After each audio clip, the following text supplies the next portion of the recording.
Ceci est un livre audio autogénéré par Google. Collection. Enfance, éducation et société. Cette collection regroupe des études et essais concernant l'enfance au travers d'approches multiples. Études universitaires et essais, issus du monde de l'éducation ou du secteur du travail social, ces travaux ont en commun la même préoccupation: apporter un éclairage diversifié sur un domaine essentiel de l'univers des sciences humaines. Du même auteur. Toi qu'on dit surdoué, l'Harmattan 2011. Un projet pour prendre en charge les troubles des apprentissages, Delagrave 2012. Toi qu'on dit autiste, l'Harmattan 2012. Journal d'un jeune surdoué, l'Harmattan 2012. Introduction. Depuis 2005, l'intégration scolaire a fait place à la scolarisation de plein droit. Cela constitue un réel progrès et un espoir pour les enfants handicapés, qui peuvent accéder à l'école ordinaire. Mais les enseignants sont souvent démunis devant des élèves handicapés de plus en plus nombreux, aux pathologies diverses. Qui disait intégration pensait tolérance, accueil à la bonne volonté des écoles. Il n'en est plus rien. Désormais, l'enfant a le droit de venir à l'école et celle-ci doit l'accueillir si tel est le choix de ses parents. Ce n'est pas sans poser problème aux équipes. Certains handicaps sont lourds et déconcertants. Les enseignants craignent de ne pas être compétents pour comprendre et faire progresser l'élève porteur de handicap. Heureusement, ils ne sont pas seuls. Toute une équipe est là pour les soutenir, les conseiller, les accompagner. Tout d'abord, l'ensemble des collègues de l'école peuvent leur venir en aide. Et ensuite, les personnes qui gravitent autour de l'enfant, qu'il est possible de voir lors des réunions ou de contacter spontanément. Cela reste toutefois un réel défi de pouvoir s'adapter aux différentes situations de handicap rencontrées tout au long d'une carrière. Chaque handicap appelle des adaptations différentes. Chaque enfant est unique, avec des capacités différentes et des besoins spécifiques, quand bien même il souffrirait du même handicap qu'un élève déjà accueilli quelques années auparavant. Connaître le handicap de l'élève et savoir comment l'aider peut faire des miracles. Lorsque l'enseignant, la famille et les rééducateurs se mobilisent et coopèrent, avec le réel désir de faire progresser l'élève, les résultats sont parfois spectaculaires et au-delà des espérances. L'objectif de ce guide est de dispenser les connaissances de base sur les handicaps les plus fréquents, ainsi que les façons de les prendre en charge au sein de l'école. Nous verrons aussi que l'enfant handicapé profite pleinement de la pédagogie du projet qui permet de réunir tous les élèves de la classe autour d'un objectif commun. Réaliser, chercher ensemble, partager ses compétences et coopérer renforce le lien et la compréhension du handicap et de la différence de l'autre. C'est un enrichissement pour tous.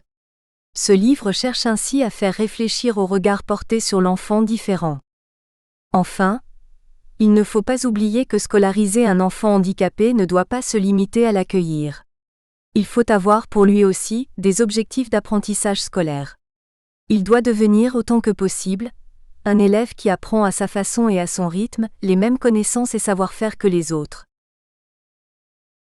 1. L'école face au handicap. Le handicap et la loi de 2005. Qu'est-ce qu'un handicap ? Le 11 février 2005 a été votée la loi pour l'égalité des droits et des chances, la participation et la citoyenneté des personnes handicapées. Elle a créé les MDPH et défini le handicap de manière plus complète. Constitue un handicap, au sens de la présente loi, toute limitation d'activité ou restriction de participation à la vie en société subie dans son environnement par une personne en raison d'une altération substantielle, durable ou définitive d'une ou plusieurs fonctions physiques, sensorielles, mentales, cognitives ou psychiques, d'un polyhandicap ou d'un trouble de santé invalidant. Sont appelées cognitives les fonctions liées au raisonnement, au langage, à la mémoire, à l'attention, à la perception et à la programmation des gestes. Tous les troubles dyslexie, dyspraxie, dysphasie sont donc considérés comme des handicaps cognitifs. À ce titre, ils peuvent aussi donner droit à des moyens de compensation accordés par la MDPH. Que change la loi de 2005 ? La loi de février 2005 accorde à tout enfant handicapé le droit d'être scolarisé dans l'école de son quartier, qui constitue son établissement scolaire de référence. Tant que les parents ne souhaitent pas une orientation vers une structure spécialisée plus adaptée, l'école du quartier doit accueillir l'enfant. Cependant, si celui-ci est ingérable car dangereux ou en souffrance à l'école, une scolarisation à temps très partiel peut être envisagée. Il faut veiller à ce que la scolarisation en milieu ordinaire ne soit pas maltraitante pour l'enfant.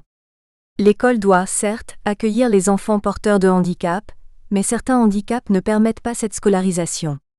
L'enfant ne doit pas être dangereux pour les autres ou pour lui-même. Cette nouvelle loi prévoit des moyens de compensation pour faciliter la scolarisation des élèves en situation de handicap. La MDPH. Depuis la loi sur le handicap de février 2005, chaque département dispose d'une maçonne départementale des personnes handicapées. Appelée MDPH, elle peut porter un autre nom dans certains départements. Son rôle est d'informer, conseiller les personnes handicapées et leurs familles et accorder des moyens de compensation afin de réduire l'impact du handicap sur la vie de la personne, tout au long de sa vie. Lorsqu'il s'agit d'enfants, elle accorde des aides, compensations dans le cadre du PPS, parcours personnalisé de scolarisation, destiné à faciliter leur scolarisation et le développement de leurs capacités. La MDPH dépend du Conseil général. Elle dispose d'une adresse principale et d'antennes locales dispersées dans le département, par souci de proximité. La MDPH met en place et organise le fonctionnement de 2 instances. L'équipe pluridisciplinaire évalue les besoins de la personne qui a adressé une demande et élabore son plan personnalisé de compensation, c'est-à-dire les aides auxquelles sa situation et son handicap peuvent donner droit. L'équipe pluridisciplinaire prépare le travail de la CDA. Elle est constituée essentiellement de médecins, rééducateurs, personnel de l'éducation nationale ou des services sociaux. La CDA, Commission des droits et de l'autonomie, remplace les commissions précédentes. La CDES pour les enfants et la COTOREP pour les adultes. C'est la commission qui prend les décisions et notifie ou pas, c'est-à-dire valide ou rejette, les propositions de l'équipe pluridisciplinaire. Elle est constituée de représentants du Conseil général ou des services sociaux, d'associations de parents d'élèves et au moins d'un tiers de représentants de personnes handicapées, associations. L'enseignant référent. C'est un enseignant spécialisé qui a un rôle administratif et pédagogique. Il est parfois appelé référent de scolarité. Les coordonnées de l'enseignant référent doivent normalement être affichées à l'entrée de toutes les écoles. Chaque département est divisé en secteurs d'enseignants référents. Un secteur ne correspond pas forcément à une circonscription. L'enseignant référent est chargé de la mise en œuvre des PPS, projets personnalisés de scolarisation dans le cadre des ESS, équipes de suivi de la scolarisation, du suivi des dossiers et peut participer à des équipes éducatives. Il réunit l'ESS, l'équipe de suivi de la scolarisation pour chacun des élèves handicapés dont il est le référent. Il remplit le compte-rendu de l'ESS, aide et conseille les parents pour l'élaboration des dossiers de demande de compensation ou de renouvellement. Une demande doit être renouvelée lorsqu'un enfant bénéficie déjà d'une aide et que la famille souhaite une modification, comme une augmentation du temps de présence de l'AVS, ou lorsque la notification arrive à échéance. L'enseignant référent est la personne à contacter lorsqu'un enfant présente des troubles ou des handicaps qui dépassent le cadre d'une simple équipe éducative, et qu'il paraît probable que soit demandé un moyen de compensation. Les moyens de compensation. La MDPH peut proposer des aides très diverses, en fonction du handicap ou du trouble de l'enfant et de ses besoins. Une AVS, auxiliaire de vie scolaire. C'est une personne qui assiste l'enfant dans sa scolarité quelques demi-journées par semaine, voire à temps plein dans de très rares cas. Son rôle principal est de rendre possible la scolarisation d'un enfant porteur de handicap. En réalité, elle permet le plus souvent une meilleure réussite scolaire d'enfants qui pourraient être scolarisés sans AVS. Ces enfants ne posent pas de problème, ne dérangent pas, ne sont pas dangereux et n'ont pas de troubles sensoriels ou moteurs importants. Ils peuvent être scolarisés seuls, mais la présence de l'AVS est indispensable pour qu'ils apprennent et progressent. Sans elle, ils pourraient être scolarisés mais perdraient leur temps à l'école. Ils n'apprendraient pas ou très peu. Attention, lorsqu'un élève bénéficie de la présence d'une AVS en classe, l'enseignant doit veiller à ce que cette aide humaine n'empêche pas le développement de l'autonomie de l'élève. L'AVS ne doit pas faire à la place de l'enfant ni trop lui faciliter la tâche. Elle doit l'encourager à faire le travail seul, lorsque c'est possible. L'AVS ne doit pas devenir le référent de l'élève. Le maître doit rester ce référent. C'est ce dernier que l'élève doit écouter pour obtenir les consignes et les explications. L'AVS ne doit pas se substituer à l'enseignant. Son rôle est uniquement d'assister l'enfant. Lorsque l'AVS est attribué à un enfant, il s'agit d'une AVSI, auxiliaire de vie individuelle. Si elle aide tous les enfants d'une classe spécialisée, il s'agit alors d'une AVSCO, auxiliaire de vie collective. L'AVS aide l'enfant en classe pour son travail scolaire, l'accompagne lors des sorties scolaires ou dans ses activités périscolaires, cantine et garderie. Elle peut également être autorisée à effectuer des gestes médicaux ou d'hygiène. De nouvelles formules apparaissent avec des AVS mutualisés, attribués à une école qui accueille plusieurs enfants qui ont droit à un accompagnement. Le terme AVS désigne communément toutes les personnes dédiées à l'aide aux enfants en situation de handicap. Les termes exacts varient selon les contrats. Aux contrats d'AVS s'ajoutent les contrats d'EVS. Il était prévu qu'ils soient progressivement remplacés par les ASCOL, assistants de scolarisation, mais ceci reste rare. Les différences tiennent aux critères de recrutement et à la durée des contrats, mais le type d'aide est identique quel que soit le terme. Une orientation en milieu spécialisé CLIS, IME, ITEP, ULIS, CESAD. Nous verrons plus loin à quel handicap correspondent ces structures. Une AEEH, allocation d'éducation de l'enfant handicapé. C'est une aide financière versée par la CAF, la Caisse d'allocation familiale, sur décision de la CDA. Les parents peuvent solliciter directement la MDPH pour demander à la percevoir. Elle peut d'ailleurs être accordée pour des enfants qui ne sont pas ou pas encore scolarisés. Cependant, lorsque l'école instruit un dossier pour une demande qui la concerne, il faut en profiter pour y inscrire la demande d'AEEH. Elle est destinée à rembourser les frais engagés par les parents, soins ou bilans non remboursés chez le neuropsychologue, le psychomotricien ou l'ergothérapeute, frais de déplacement pour conduire l'enfant plusieurs fois par semaine chez les rééducateurs, perte de salaire liée à une diminution du temps de travail pour s'occuper de l'enfant. Du matériel informatique. Ordinateur, imprimante, logiciel spécifique pour la dictée vocale ou la géométrie, sacoche et même matériel spécialisé pour les enfants malvoyants. Ce matériel est accordé par la MDPH, mais il est financé par l'Éducation nationale. Il est prêté pour toute la durée de la scolarité, mais son attribution peut être réévaluée. L'enfant le conserve lorsqu'il change d'école au sein du même département, au moment du passage au collège par exemple. Il est généralement attribué aux enfants dyspraxiques ou qui souffrent de troubles moteurs, aux dysgraphiques qui pour une raison ou pour une autre ont une écriture lente et très coûteuse, aux dyslexiques pour qui le passage à l'écrit est laborieux, aux malvoyants qui ont besoin de matériel d'agrandissement ou de traduction en braille. Il est possible de demander l'attribution du matériel, ou seulement le droit d'utiliser du matériel informatique pour la scolarité. Cela permet à l'enfant de pouvoir rendre des devoirs écrits, des rédactions, des dissertations tapées ou dictées à l'ordinateur. Si la MDPH a accordé ce droit, les professeurs ne pourront pas refuser un devoir non manuscrit. C'est pourquoi il peut être judicieux de faire cette demande avant l'entrée au collège. Des aménagements pour les examens tels que l'aide d'une personne qui écrit ou lit à la place de l'élève, le droit d'utiliser du matériel spécialisé ou un tiers-temps pédagogique pour la passation des examens écrits, brevets, baccalauréat ou autres. Le candidat bénéficie d'un tiers de temps supplémentaire pour rendre sa copie. Selon la gravité du handicap, il peut être accordé le droit pour l'élève de conserver les notes positives pendant 5 ans ou passer l'examen en plusieurs sessions, demander des adaptations pour certaines épreuves, sportives notamment, ou même d'en être dispensé. Ces aménagements sont mis en place par le médecin scolaire, ou à défaut, un médecin généraliste, qui rédige un certificat médical.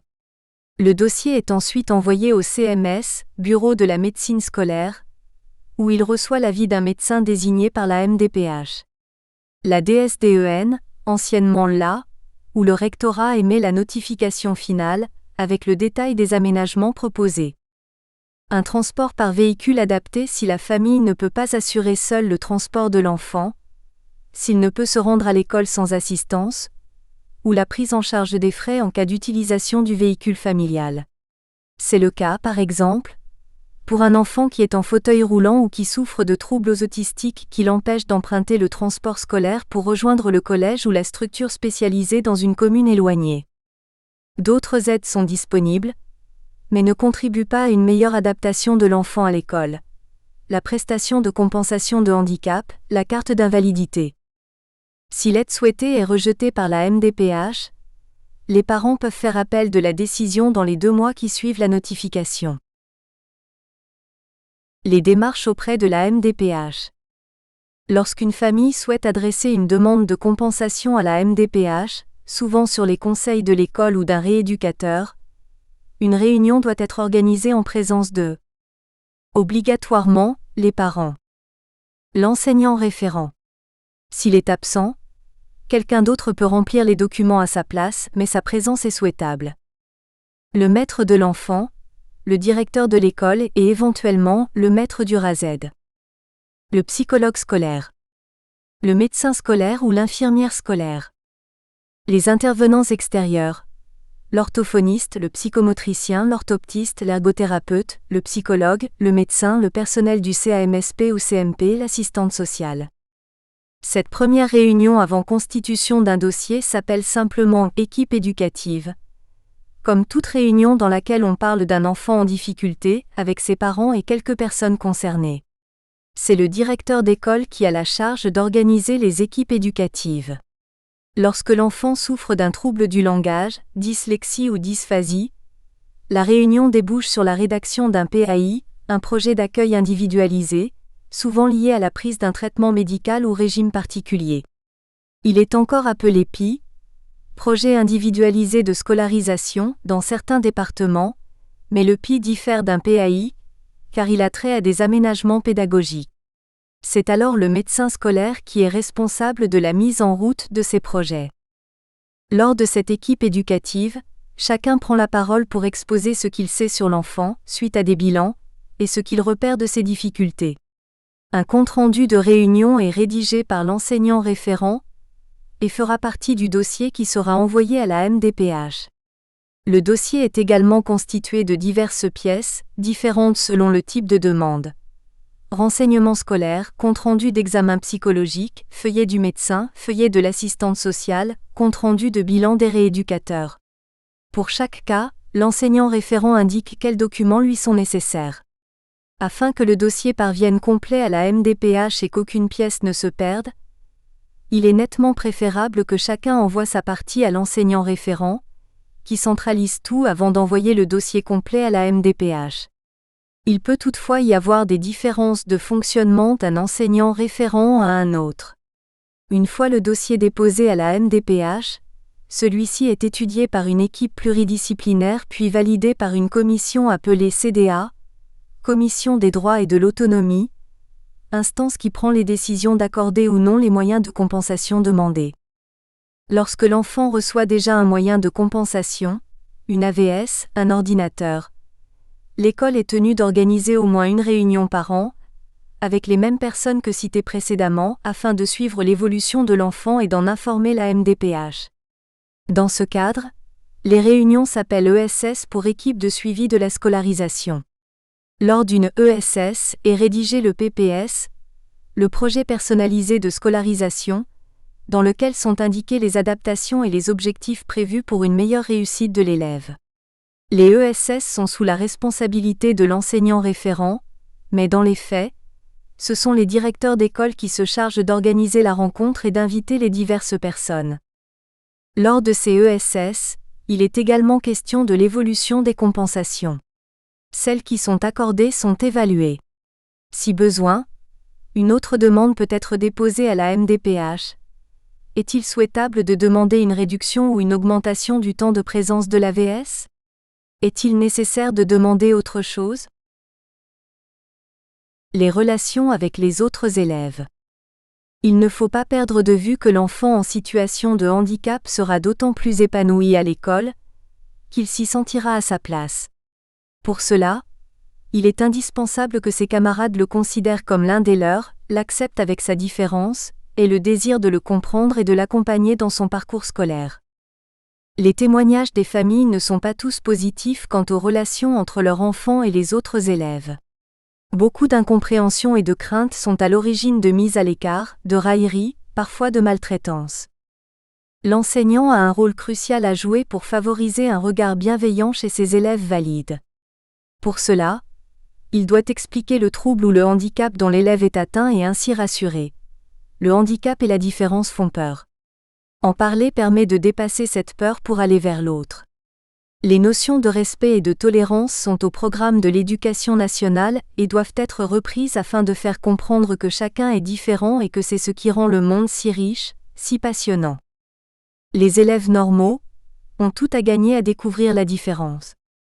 L'élève en situation de handicap a lui aussi tout à gagner à être accepté et aimé avec sa différence.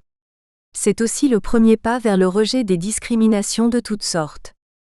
Je renvoie aux conseils donnés pour mettre en place des projets, à la fin de quelques chapitres et en fin de livre, afin d'y trouver des pistes qui permettent de favoriser l'échange et le lien.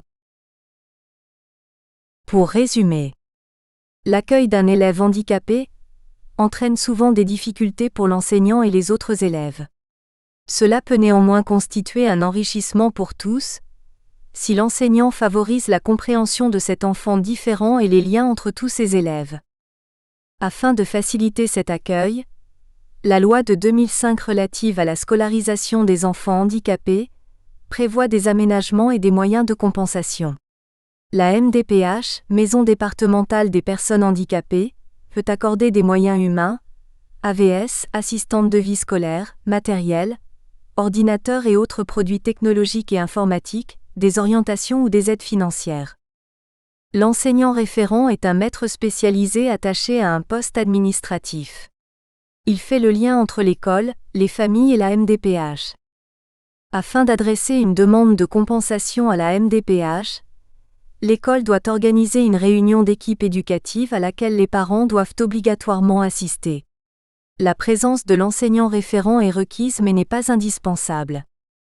Le compte-rendu écrit de la réunion est ensuite envoyé à la MDPH avec divers documents, compte-rendu de l'enseignant, des spécialistes, rééducateurs, médecins.